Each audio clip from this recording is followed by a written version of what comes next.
stuff didn't do anything for me, and they just didn't have a technically very good match. So, but somebody here? Yeah, no, I heard a noise. I don't know if you want to. Was it this? Maybe. It could be you. Sorry. Yeah, that or someone just walked in my house. Which should be awesome because then it'll be live streamed. Live murder. Yeah. You want to go look? No, it's all right. We'll just risk it. At least we got it on video. Someone will see it. It's probably going to be Ryback. He's on a tear lately. Maybe it's me. Like, I don't think Wi-Fi's here. Nice. Well,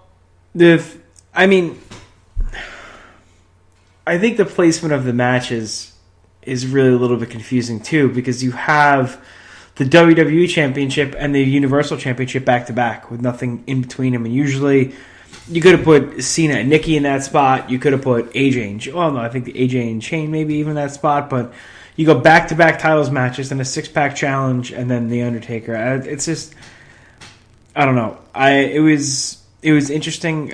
Goldberg and Lesnar for the Universal title went 4 minutes and 45 seconds, which is probably 4 minutes and 25 seconds more than anybody expected. I thought it had to be that way. I thought that's the way that match had to go.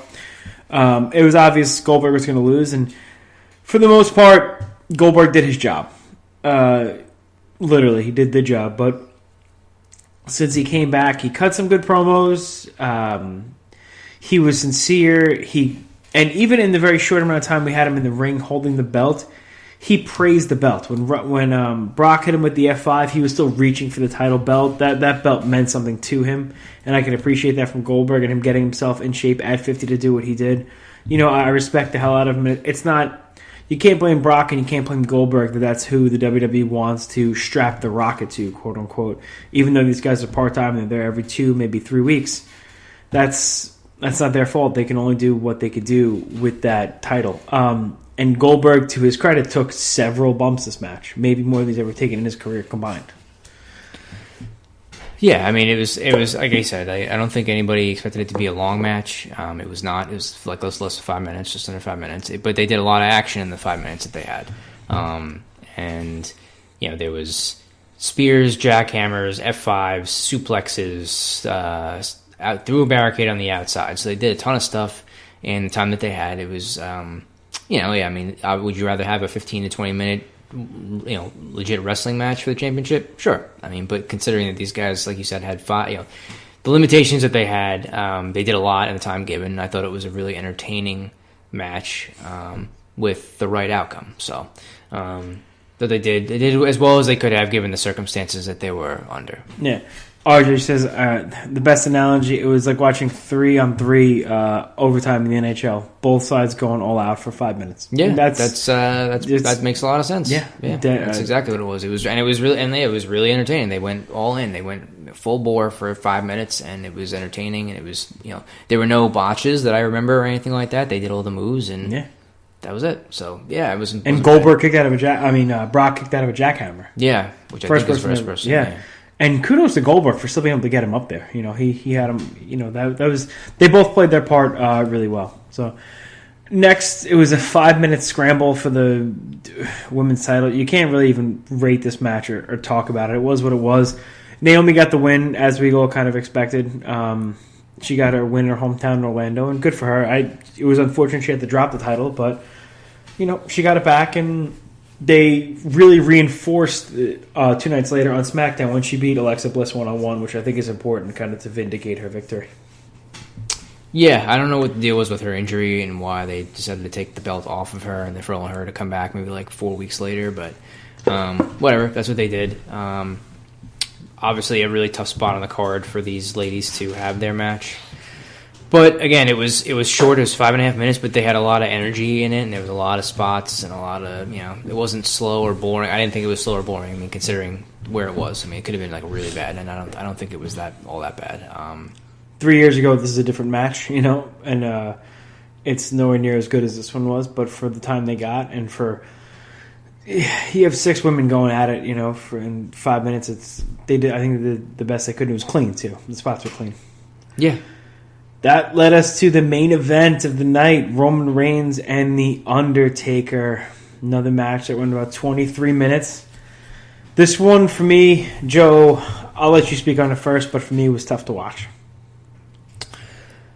Yeah, it was not very good, unfortunately. I don't really know what to expect. I didn't have a lot of expectations going in because I knew, or at least I was able to tell by watching The Undertaker the last couple of months, what kind of shape he was in. He was not in good shape at the Royal Rumble. He was just visibly, he was not in good shape. You could see he looked like he was hurting. He looked like he was hurting. He was a little overweight. That type of thing. He just wasn't able to move around very well. The couple of appearances that he made on Raw when he did something physical, again, it was kind of like he was laboring through it. So of course they went out and did a 23-minute match at the end of a 5-hour show. They made it no holds barred, which they announced I think as the match started. So that was okay. I think that was an effort to camouflage some Undertaker shortcomings. I guess. I'm trying to remember the match. I watched it Sunday. I don't know that they did a whole lot of stuff with... There was a choke slam through a table. There was a spear on a table. Yeah, that was really it. There wasn't a whole lot of, I don't know. There wasn't a whole lot of craziness to it, I guess. I think he used a chair at one point, right? I think what you're trying to say is there wasn't a whole lot of good to the match. Yeah, it was not good. I think it was kind of slow early, and the crowd doesn't like Reigns, of course, and they're never gonna like him now. People were sensing that it might have been Undertaker's last match. We didn't really know 100% certain until after it ended. They botched that tombstone reversal spot pretty bad, which is tough. That's tough to watch, especially with these guys. I don't know whose fault that was. It doesn't really matter. But so there was a lot of spears, a lot of Superman punches. Some more spears. Super duper punch. Yeah, there was a lot of that. And then Roman won in about 23 minutes. And it turned out that they did a little, I guess, somewhat of a retirement angle, I guess, with Undertaker. He, when Reigns left, and he had put the coat and the hat back on, they ended up leaving it in the ring with his gloves. He walked off. He actually kissed his wife and broke character as he was walking away. And then, the show ended, and that was, they left all his stuff in the ring, I guess, was his coat, his gloves, his hat, all that type of stuff. For hours, I heard, right? Yeah, that's what I heard, too. So, he didn't do anything the next night on Raw. They just kind of acknowledged it. A lot of people had tweeted about it. They had a 4-minute thank you Taker opening chant on Monday Night Raw, so. Yeah. Well, before we get to Raw, try to encompass all 487 matches into one grade. We're going letter grades here. What do you give WrestleMania? What do you give the Ultimate Thrill Ride? Ultimate Thrill Ride. I guess I'd give it a B minus. I guess is what I would say. Wow. Okay. Wow. What'd you give it? I don't want to come across as the hater guy. I would say I'd have to go C. And I think I'm being generous with the C. Disagree? Yeah, definitely. Really? There's several good matches on this show. AJ Styles was a good match. Kevin Owens was a good match. Women's match was a good match. Ladder match was a good match. Rollins Triple H wasn't bad. Lesnar Goldberg was good. That's like 6 good matches right there. Plus the Cruiserweight match. Less than half the card were good matches then. No, it's 1, 2, 3, 4, 5, 6, 7 matches of 13. I don't really constitute Lesnar versus Goldberg a good match. I'm trying to look at the show as a whole. And I think if the first half was really, really good and the second half was pretty bad. Okay. I guess that's where we differ then. It was the second half. I don't think it was bad. I mean, I thought it was not great, but it was it was okay. Maybe because my expectations were a little bit higher, because I am a big fan of Bray, I'm a big fan of Randy. I expected more from there. And I think ending on the sour note of Reigns and the Taker really... Between that and the length, I don't know. I can't justify going more than a C. I really can't. It's unfortunate. It is. I'm not trying to be a hater.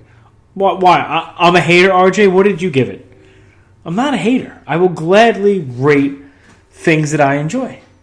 I will gladly... There were a lot of really good things on the show. But unfortunately, more of it was bad than good. To me, for my money. And not for nothing, to me, what was bad was Archer gives it an F, and I'm a hater. What was bad on the show was long. Like, Rollins Triple H, 25 minutes of a below average enjoyable match to me. Reigns Taker, 23 minutes of a bad match. So that's 45 minutes of stuff that I don't enjoy compared to, the rest of it. I don't know. But listen, it's okay. This is what makes us different, buddy. And I think what we're about to do is remind people who's bringing us here. Who's bringing us to the table? And that, of course, is Damage 365 Radio. This is Lanny Poffo, formerly the genius full of glory and renown. You are listening to Damage 365 Radio. We're back from our quick commercial break. So, the Monday after WrestleMania, I don't want to hear JBL telling me how crazy the crowd is.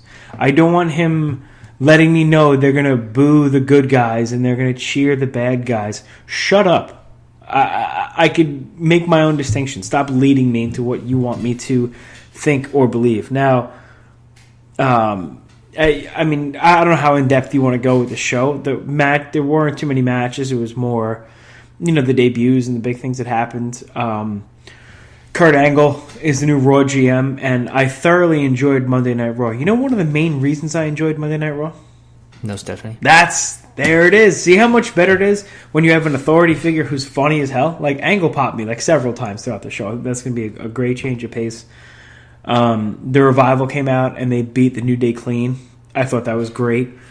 Braun Strowman came out, and he teased a program with Brock Lesnar, only to have that program kind of turn towards Brock versus Roman Reigns. So I assume they're probably going to go Brock versus Roman at SummerSlam. Long-term plan is them facing each other at WrestleMania next year. I don't know if that's still the plan or not. Did they wrestle already? They wrestled at WrestleMania 31 in the main event. And then Rollins came out and cashed in at the end. So. Oh, God. I hope my network subscription cashes in before that match. What else did we see? Oh, the Hardys returned. Mm-hmm. Hardys were big on Monday Night Raw, and they had a rematch with the Club and beat them clean as a whistle. So if you're a Hardys fan, that's great. If you're a fan of the Club, we're probably not going to see them, really for a while. I'm very confused about what they're doing with Broken Matt Hardy. Or Matt Hardy. I think they're kind of stuck in this limbo where he does the delete, and he does things like that, but he can't actually say it. And then on Raw Talk, you have him cutting promos in normal Matt Hardy voice, which he hasn't done in probably 2 years. So I don't know. I'm not sure how to feel about the Hardy boys. What's your take on their return? Yeah, it's a weird spot, I guess, with whatever legal actions taking place with them. Obviously, the broken gimmick is what got them back into some level of notoriety in the wrestling industry. They were, obviously made some waves when they were with TNA, and then they moved to ROH. Had a nice short run there for maybe a month or two. Got them, a job back here in WWE. And now they can't really go full speed with the gimmick, I guess. I don't know exactly what the limitations are, and maybe they're just being careful with it. I don't really know. I didn't watch Raw Talk or anything to know or see how Matt acted during it. They cut promos as Matt and Jeff. It was just an interview with Matt and Jeff Hardy. There wasn't any broken or anything like that. So that kind of sucks. Yeah, I don't know. I think as that if that's the case, then the novelty's going to wear off of them pretty quickly. That's what happened with the Dudleys. God, you're so good at this. So, unless they can get that broken gimmick back or some semblance of it going, I think they're going to lose steam probably in the next 2 months, and then they'll just kind of and if they stay that way, they'll do the same thing the Dudleys did probably, and have put matches. a couple teams over and then be on. Yeah, and then they'll be on it. So we'll see. Mike Johnson from PW Insider noted that it wasn't necessarily 100% because of the lawsuit. He does not think Vince wants the Hardys to be broken because he's not very familiar with the gimmick, and he kind of doesn't like his talents getting over somewhere else with a different gimmick and then coming in here with a gimmick the WWE didn't build, and he wants the Hardy Boys to still be the Hardy Boys of 1998. So I guess we'll see really what the long-term plan is for them. I mean, This next